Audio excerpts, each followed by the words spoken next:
დღემშვიდობის მეგობრებო.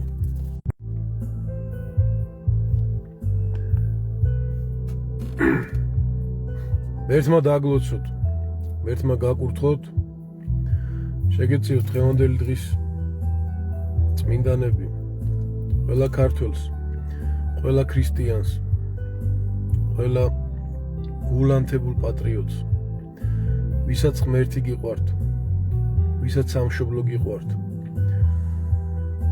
სიკეთე, სიხარული, სიყვარული და წყალობა ღვთისა მოგმადლოთ უფალმა. კეთილგონიერება მოგემადლოთ უფლისა მიერ, რათა შევძლოთ სწორად მართლა ცხოვრება უფლისათვის მოსაწონად. რათა თითოეული ჩვენთაგანის ყოველი ნაბიჯი, ყოველი სიტყვა, საქმე, გადაწყვეტილება იყოს სწორი, მართალი, უფლისათვის მოსაწონი, ისეთი როგორც ჩვენს ქვეყანას გამოადგება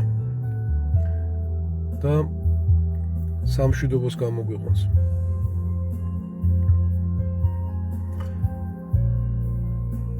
სულ რაღაც 12-13 წლის წინ ჩვენი ქვეყანა იყო არჩევანის წინაშე თუ საით წავიდოდით. მაშინ, როდესაც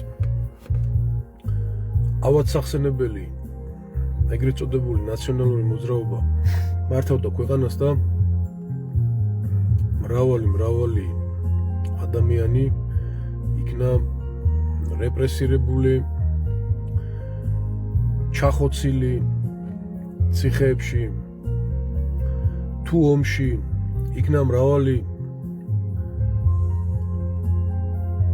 გაუბედურებული ადამიანი, დაკარგული ტერიტორიები და მრავალი დანაშაული. და ქართველი ერი იდგა არჩევანის წინაშე, რომ დაგვესრულებინა თუ არა ეს ყოველივე და საით წავსულიყავით. და მოდი ასე ვთქვათ,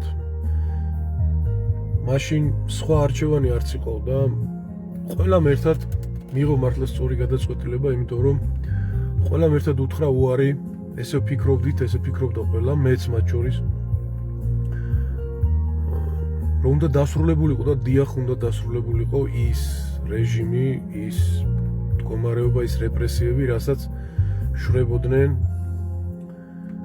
მაშინდელი ხელისუფალნი. მაგრამ მოხდა ის, რომ მოვიდა მეორე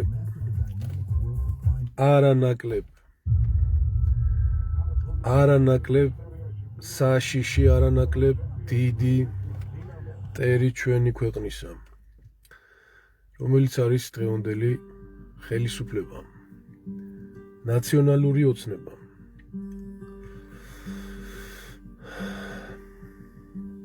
მეკითხებიან ხოლმე, რომ მამაო, რატომ სვავთო ტოლობის ნიშნებსო ამ ორ პარტიას შორისო და აი ოცნებამ ხო რაღაცები გააკეთავ, თუნდაც ეხლა რომ მშვიდობა არისო და ამით აპელირებენ და ამაზე ფოკუსირებენ, ასე რომ ვთქვათ რა. დავიწყოთ იქიდან, რომ მასე რაღაცები შეიძლება იმათაც გააკეთეს და გააკეთეს. კარგი, თუ შეიძლება უწოდოთ, მაგრამ რის ფასად? ჩემთვის მშვიდობა არ არის. დღეს თუ ომი არ არის და დღეს თუ ბომბები არ ცვივა, მშვიდობა მარტო ტყვიების ზუზუნი და ხალხის ხოცვა არ არის. ჩემთვის მშვიდობა არის ის, რომ ქართველი საქართველოში იხეირებს, იქნება ბედნიერი და საქართველოდან არ გაიქცევა. და როდესაც ქართველები საქართველოდან გარბიან და მათ ადგილას უცხოტომელები მოდიან და სახლდებიან, ეს მშვიდობა არ არის. ეს ნელი სიკვდილი არის და იმ ომზე დიდი უბედურება არის, რომელითაც თავს გვამეტია, რომ დღეს ომი არ არის აქ. კიდევ ერთხელ ვამბობ, ერთი ბოროტება იყო ნაციონალები, როგორც სისტემა, როგორც რეჟიმი, რომლებმაც ადამიანები ციხეებში აწამეს, ქონებები ჩამოართვეს, მრავალი რეპრესია უბედურებები ჩაიდინეს. აზრების ნგრევაც იყო და იყო მრავალი დანაშაული. და ყველაზე მთავარი ქვეყნის ღალატი, დავით გარეჯის გადაცემა 155-მდე დაკარგული სოფელი. ძალიან ბევრი დანაშაული მეუძღვით. ნაციონალებს და არანაირი მორალური უფლება არ აქვთ, რომ საერთოდ კენჭი იყარონ კი არა. როგორც ორგანიზაცია, დანაშაულებრივი ორგანიზაცია აქამდე უნდა გამოცხადებულიყო როგორც პარტია და არანაირად არ აქვთ მათ უფლება არჩევნებში მონაწილეობას. და როგორც გითხარით, აი 12-13 წლის წინ ზუსტად დღევანდელ დღეს ქართველმა ხალხმა ესე ვთვლი, რომ მაშინ ის უნდა დამთავრებულიყო და რაღაც დონეზე, სხვა გზა არ იყო და ეს არჩევანი გავაკეთეთ. და იმედი გქონდა ყოველ შემთხვევაში, მეც მათ შორის. მაგრამ აღმოჩნდა, რომ არათუ არ დაისაჯნენ ის დამნაშავეები, ვინც ის ყველა უბედურება და ბოროტება ჩაიდინეს, ჩემო კარგებო და ჩემო საყვარლებო, არამედ დღეს ხელისუფლებაში შედან და 50%-ზე მეტი დღეს ნაციონალური ოცნება, ესე უწოდებ, არიან ისევ ის დამნაშავეები, ის ნაციონალები. და არსებულმა ხელისუფლებამ უფრო სხვა კუთხით სხვა დანაშაულებები გააგრძელა. ანტიდისკრიმინაციული კანონი, იუენალური კანონი, პლანის კულტივიზაცია, ლეგალიზაციის კანონი, რომელიც ვერ მიიღეს, მხოლოდ იმიტომ, რომ ეკლესიამ მიიღო კაცრი გადაწყვეტილება და კაცრად დადგნენ ფეხზე ჩვენი ღირსეული მამები, ეკლესიის მამები. მაშინ თავის დროზე კანონი, რომლის ძალითაც დღეს მრავალი ოჯახი დაინგრა და არის ოჯახები, სავსეა ციხეები, სადაც რაღაც პატარა შეკამათებაზე, პატარა დარეკვაზე ესევე ციხეში შედან. სოციალური დონე სიღატაკის ზღვარს დაბლარიან დღეს ქართველები. საფთიაქო ქსელის ბიზნესი სულ ზღაფავს ქართველ კაცს.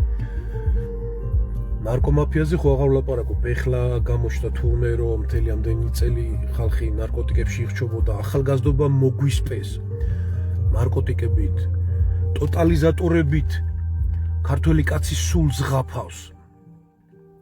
ოჯახები დაინგრა, თვითმკვლელობამდე მივიდნენ ადამიანები.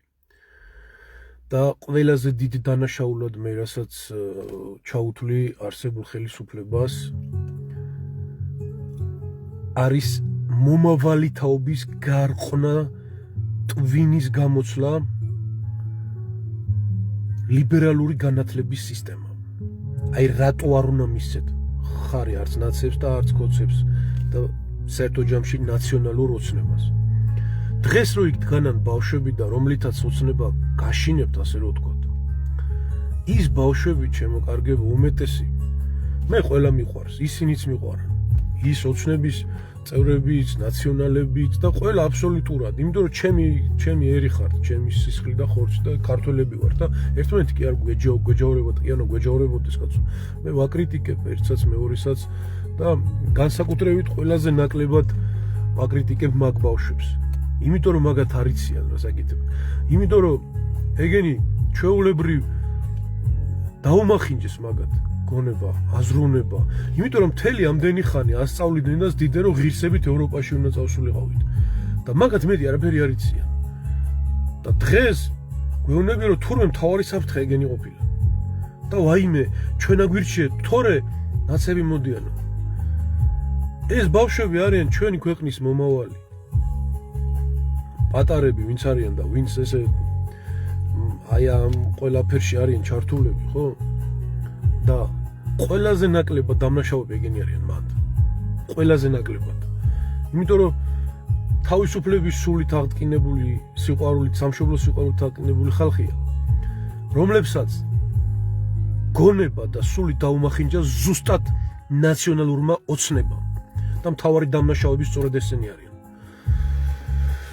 აი ეს ყველაფერი ძალიან მოკლედ ბევრს აღარ გავაგზავნებ, ძალიან კიდევ ბევრი დანაშაული, რომელიც მიუძღვის ნაციონალურ ოცნებას ერის წინაშე, ნაცებს ვამთავრებენ, მაგრამ არ ამთავრებენ, იმიტომ რომ თვითონ არიან ნაცები და როგორ დაამთავრებენ, უბრალოდ სახე შეიცვალეს, კამელეონი გახდა, ანუ ისეთი რეპრესირებული აღარ არის ეს ყველაფერი, როგორც იყო ნაცების დროს, მაგრამ ეხლა სხვანაირი რეპრესიები მიდის ქართველი ერის სოციალური ოკუპაცია. ეს ტერმინი მე შემოვიტანე ქართულ სინამდვილეში და კიდევ ერთხელ ავხსნი რა არის სოციალური ოკუპაცია.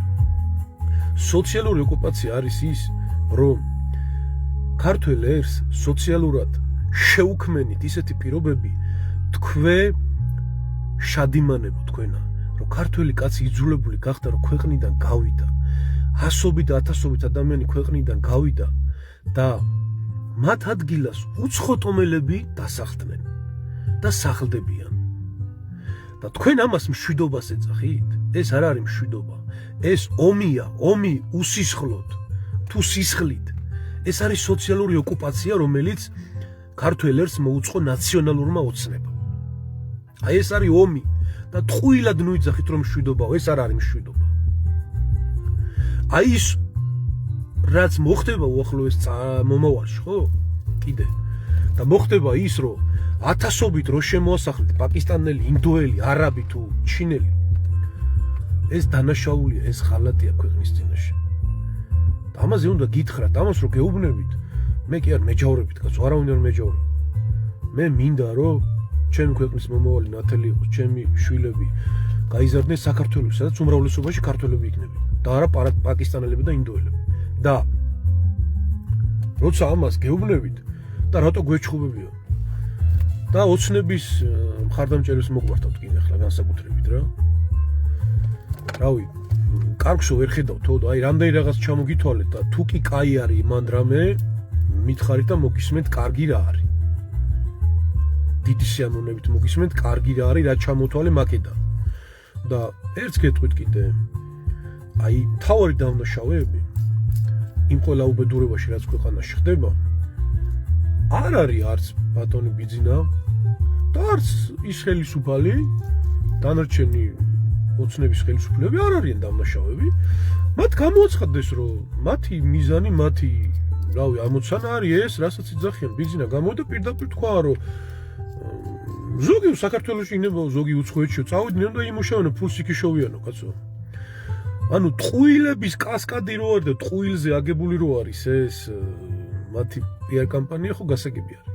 მაგრამ დამნაშავეები თქვენ ხართ, ვინც მხარს უჭერთ მატყუ არა ქვეყნის გამყიდველ ნაციონალურ ოცნებას. თქვენ ხართ დამნაშავეები, ვინც მაგას მხარს უჭერთ და ვინც ასე რომ თქვა ტაშს უკრავთ. ეხა რატო კონსერვატორებს რატო უდგეხარო და რატო უჭერ მხარსო რა? და გეტყვით რატომაც რა. ჩემო კარგებო, ეს არის ერთადერთი ხალხი, სამი ნომერი კონსერვატიული მოძრაობა ბიჭები, ანგელოზები არ არიან კაცო. და აი მერე რომ რაღაცა შეეშალოთ, ბიჭო, რავი, მერე ხვალე შეიძლება მე შემეშალოს და ყველას გვეშლება და უშეცდომოები არავინ არა ვარ შემოძმებო და შემოსაყვარელო ხალხი.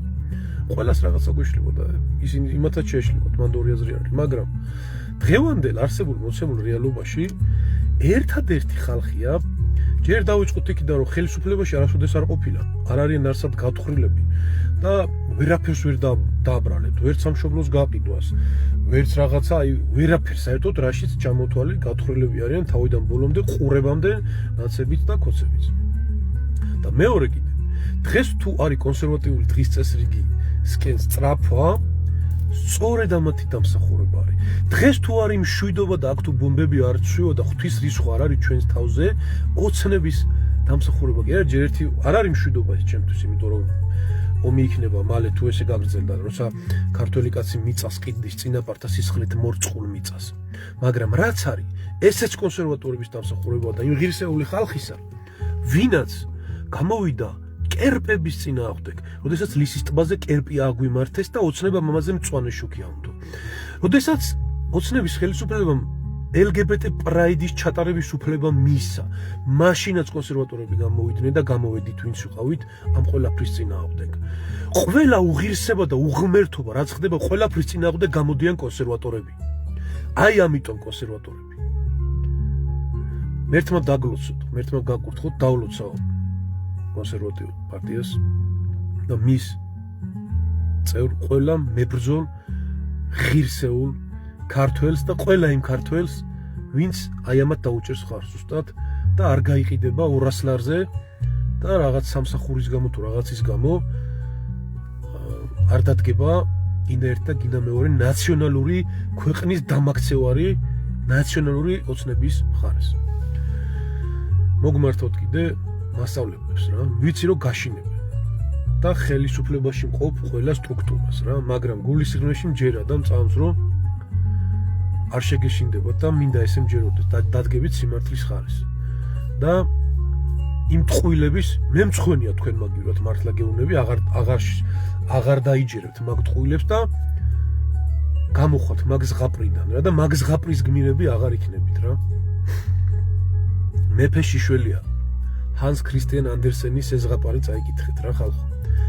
არ მოგბეზრდათ ამდენი ტყუილების მოსმენა, რასაც თქვენ გკადრებენ.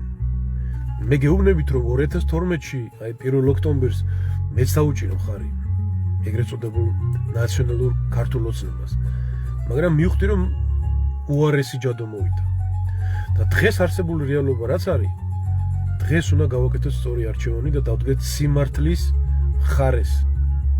სამების მადლი ფარავდეს სამ ნომერს, მის ყველა მებრძოლს და ყველა იმ ადამიანს, ვინც მხარს დაუჭერს ამათ და ამათ გვერდზე დადგება. მერთმა დაგლოცოთ, მერთმა გაგურთხოთ. მე ყველა მიყვარხარ.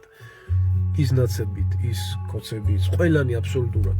მაგრამ უფრო მეტად ღირსეული ხალხი მიყვარს და უფრო მეტად მათ გვერდზე ვარ, ვინც სიმართლის ხარეს არის, სამშობლოს გადარჩენის ხარეს არის და ღმერთის ლოცვა კურთხევაც მასზე არის და მათზე არის ზუსტად. დაგლოცოთ და გაკურთხოთ უფალმა და გაგაძლიეროთ. იხარეთ და იტყიბზელეთ. ღირსეულო ქართველობა. გამარჯვება და დღეგრძელობა ჩვენს ქვეყანას და ყველა ღირსეულ ქართველს, ვინც ღირსების და სიმართლის ხარეზე დადგება და არ გაიყიდება.